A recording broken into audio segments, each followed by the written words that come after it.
Okay, so this week we're starting off with transformations of functions. And what you should be able to do when you're done with this lesson is understand what is a parent function and what does its graph look like. Describe the rules of transformations of graphs and their functions, and then be able to sketch a graph that has been transformed from its parent function. So I have mentioned parent function in the past. And all that really means is the most basic a function can get. And by that, I mean we have different types of functions, right? We have linear functions, we have quadratic functions, cubic functions. What do those look like if they are not shifted, if they are just a simple line or a simple quadratic? Okay. So without any shifts or any transformations whatsoever, these are our parent functions. So first we have the constant function. Okay, so that's just equals a number, right? Y equals 12, for instance. We have linear functions, which are of the form, and remember that we usually use mx plus b here, not ax plus b, but a just represents the slope. Okay, then we have another parent function, which is the quadratic or the parabola, right? And that is just x squared. You'll notice that its vertex is at the origin. With a cubic function, right, x to the third power, we get this kind of what we call an S shape. And again, you'll notice that it is symmetric here about the origin. So, right, the quadratic function is symmetric about the y-axis. It is indeed an even function. The cubic function is an odd function, and it's symmetric about the origin. Right? Other parent functions that we will see that you may be less familiar with would be the square root function. Notice that this is basically a parabola. Right? If we look at it like this, that's been kind of turned on its side, but only half of it exists. And that's because, remember, square roots can't return negative numbers, so we only get that portion. Okay. The absolute value function, we've looked at a few of those already, right? That gives us our v. Again, the vertex, right, where this thing changes rather abruptly is at the origin.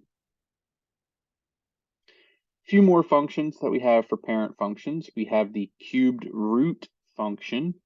Just like the square root, right, looked like a squared function turned on its side, so does the cubed root function, right? So before we had this kind of behavior going on for our cube, and if you rotate that thing, right, about the line y equals x, right, this line here, then you get the cubed root function, okay? And then the last one that we're going to talk about is a reciprocal function. And that just means something like 1 over x instead of x times some number.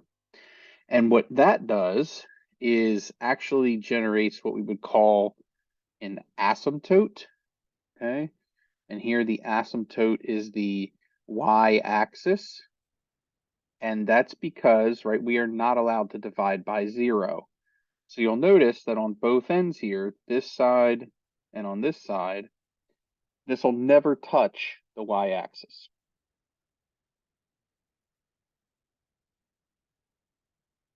Okay. And in fact, it does the same thing for the x-axis here. So these both continue on both sides, and they will never touch the x-axis either. Okay. So, and that's because when x is 0, we get undefined, and we can't make y 0 by plugging a number in for x. Okay. So we get two asymptotes in that case, and they're both axes. So those are our parent functions. Now we're going to be looking at equations or functions here. They're graphs, let's say, and we're going to be asked, what is the parent function? Some of these are probably pretty easy. Some of them might take a second for us to figure out. So looking at these graphs, right, this one here looks to be quadratic in nature. It looks like a parabola. It looks to me like it's been shifted left and shifted down, but they only ask us for the parent function. So the parent function is x squared or quadratic. Okay. The second one is one of the ones that we're not so familiar with, right? It looks to be rather quadratic, but it's let's say on its side as opposed to up and down. And notice there's only 1/2 of it. And so if we go back up and recall, that looks a lot like the square root function. The only difference is for the one that we're given here, it's been rotated about the y-axis and shifted over and up. Okay. So the parent function here is the square root.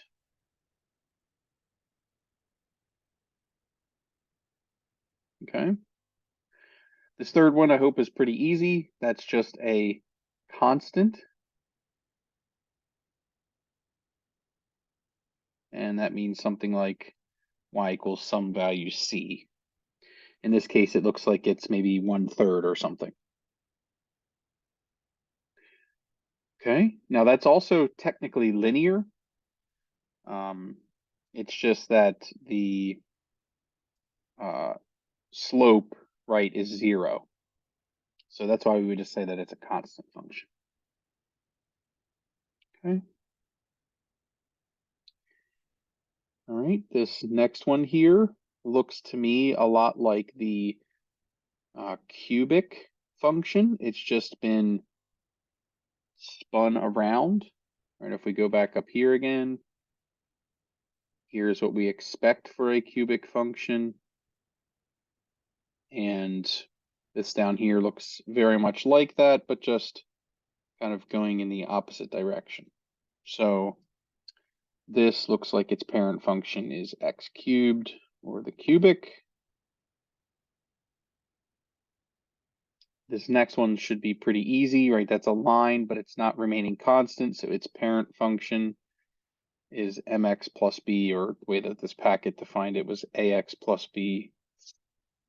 That's just a line. And then the last one here, this again looks like a quadratic.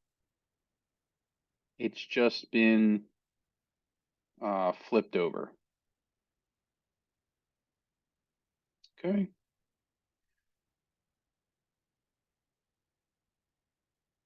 A few more here. And again, you could always pause and, try these out yourself before going through them with me. Again, to me, this looks rather linear. So its parent function is mx plus b. Here, this parent function looks to be a absolute value. Right, so this was linear. This is absolute value. Right, it's got that V shape. And then finally, this last one, again, sort of looks quadratic, but it's moving in the X direction rather than up and down. And so this should be a square root function. So it didn't look like we got anything that was the cubed root in these examples. All right, so those are just a few examples of functions that have been moved around. We haven't been talking about how they move or what that looks like. We just want to know what's the basic or the function that they're based off of, and then we can talk about how they move around. So the next thing will be transformations.